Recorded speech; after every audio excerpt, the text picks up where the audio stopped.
রয়েছেন আমাদের আজকের প্রধান অতিথি কোতোয়ালি থানা বিএনপি কোতোয়ালি থানার ধানের শিশুর কান্ডারি এবং ফরিদপুর জেলা বিএনপির সম্মানিত আহ্বায়ক, বাংলাদেশ জাতীয়তাবাদী দল বিএনপি কেন্দ্রীয় নির্বাহী কমিটির অন্যতম সদস্য, আমাদের সবার প্রিয় নেতা সৈয়দ মুদাসসার ঈসা উপস্থিত রয়েছেন আমাদের মাঝে।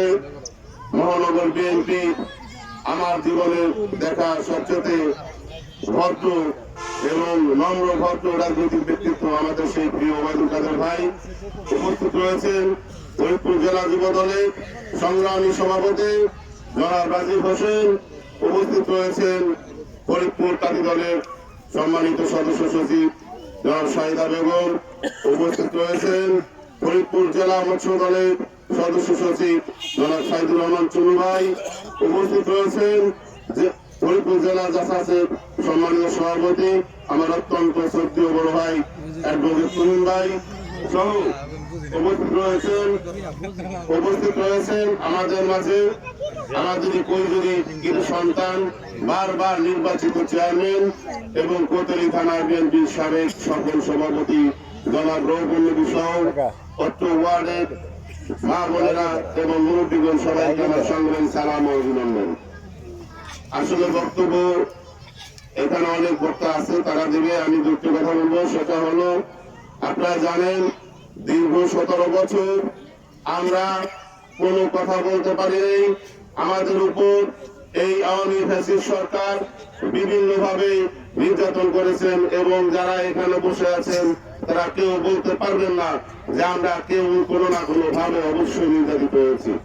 তো আপনারা জানেন ইতিমধ্যে যে একটি নির্বাচনের ঘোষণা হয়েছে, আমাদের এই আরেকটি প্রতিপক্ষ আরেকটি দল তারা আবার সেই সারা 17 বছর আমাদেরকে যারা নির্যাতন করলো, আমাদেরকে যারা হামলা মামলা দিয়ে জেল খাটালো, তাদের সঙ্গে আবার নতুন করে একটা পেয়ার খেলা শুরু করছে। যাই হোক, আমি বাংলাদেশ নির্বাচন কমিশনের ধন্যবাদ জানানোর জন্য গতকাল আমরা যারা অনেকে টেলিভিশন দেখেছি, পত্রিকায় দেখেছি, তাদের সেই পেয়ার নির্বাচন প্রত্যাখ্যান করেছে। এই জন্য আমি আমাদের এই কোতোয়ালি থানা বিএনপি যুব দলের পক্ষ থেকে নির্বাচন কমিশনকে ধন্যবাদ জানাই। আমি আরেকটি কথা বলবো, সেটা হলো, আপনারা জানেন অনেকেই আমাদের মাঝে কিছু অপপ্রচার চালাচ্ছে বলে ধানের শীষ নিয়ে কিছু অপপ্রচার চালাচ্ছে। তা আমি তাদের উদ্দেশ্যে একটি কথাই বলবো যে দেখেন, ধানের শীষ কোনো বাজারের পণ্য নয়, ধানের শীষ কোনো বাজারে বিক্রি হয় না, এটা অর্জন করতে হয়। তাই আমাদের এই নেতা, আপনারা জানেন ধানের শীষ রক্ষা করতে যে আমাদের প্রয়াত শহীদ প্রেসিডেন্ট জিয়া রহমানের বুকে তাজা রক্ত দিতে হয়েছে। এই ধানের শীষ রক্ষা করতে গিয়ে আমাদের দেশ নেত্রী বেগম খালেদা জিয়া অসুস্থ অবস্থায় কারাবরণ করতে হয়েছে। এই ধানের শীষ রক্ষা করতে গিয়ে আজকে আমাদের যে প্রধান অতিথি তার বুকে গুলিবিদ্ধ করতে হয়েছে।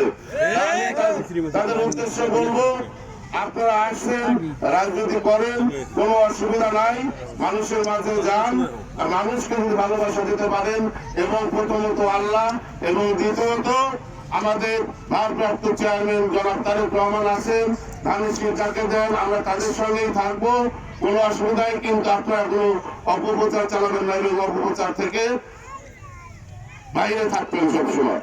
আরেকটি কথা, সেটা হলো, আপনারা জানেন দীর্ঘ ৪৫ বছর যিনি আমাদের এই ফরিদপুরের বিএনপি ছাত্রদল যুব দলকে দেখে রেখেছেন এবং সারা এই অনেক আন্দোলন সংগ্রামে যিনি আমাদেরকে চালিয়ে রেখেছেন, আমাদের সেই প্রিয় নেতাকে কিছুদিন পূর্বে উনি আসলে কখনো ভোটের রাজনীতি করতে চাই নাই। ওনাকে যখন বেগম খালেদা জিয়া এবং তারেক রহমান ডেকে নিয়ে বললেন, অ্যাডভোকেট ঈসা উকিল সাহেব, আপনি যান ফরিদপুর সদর প্রত্যেকটি ঘরে ঘরে আমার ধানের শীষে সালাম পৌঁছে দিন, ঠিক তখনই উনি ফরিদপুরের যারা বিএনপি নেতা কর্মী ছিল তাদেরকে নিয়ে বসে সিদ্ধান্ত নিলেন এবং তারপর থেকে উনি আসলে ভোটের রাজনীতিতে এসেছেন। আগে যতদিন চৌধুরী কামালুর ছিল ততদিন উনি ভোটের রাজনীতিতে আসেন নাই, কারণ এখানে দুইজন মানুষের দুইটা দায়িত্ব ছিল। একজনের দায়িত্ব ছিল ভোট ঘোষণের, আর একজনের দায়িত্ব ছিল এই 9টি থানার বাংলাদেশ জাতীয়তাবাদী দল বিএনপি এবং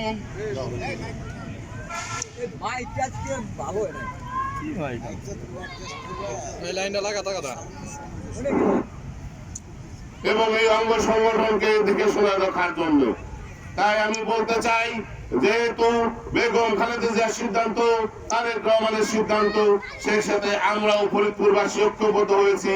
আমরা এই 47 বছরের কর্মকাণ্ডে আমরা খুশি হয়ে আমরা সিদ্ধান্ত নিয়েছি, আগামী ধানের শীষের নির্বাচন ইনশাল্লাহ আমরা উপহার হিসেবে এই ধানের শীষ প্রতীক আমরা আমাদের এই প্রিয় নেতা অ্যাডভোকেট ইসা সাহেবকেই ধানের শীষের প্রার্থী হিসাবে দেখতে চাই।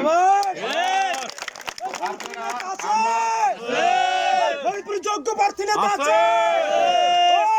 সেই নেতা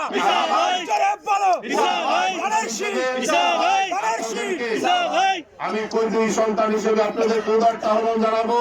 এই কৈজুরির মাটি বিএনপির ঘাঁটি, পিছনে যতবার নির্বাচন হয়েছে প্রতিটি নির্বাচনে আপনারা যেভাবে ধানের শীষকে বিজয় করেছেন এবং আগামী যে নির্বাচন হবে সেই নির্বাচনে অবশ্যই আগেকার মধ্যে আপনারা প্রত্যেকটি সেন্টার থেকে বিপুল ভোটের ব্যবধানে আমাদের এই অ্যাডভোকেট ইসাকে জয়ী করবেন ইনশাল্লাহ। এই আশা ব্যক্ত করে আমি সবার সুস্বাস্থ্য কামনা করে আমি আজকে আমার বক্তব্য শেষ করছি। বাংলাদেশ জিন্দাবাদ, শহীদ প্রেসিডেন্ট জিয়া রহমান অমর, খালেদা জিয়া জিন্দাবাদ, তারেক রহমান জিন্দাবাদ, ইসা ভাই জিন্দাবাদ। সবাইকে ধন্যবাদ।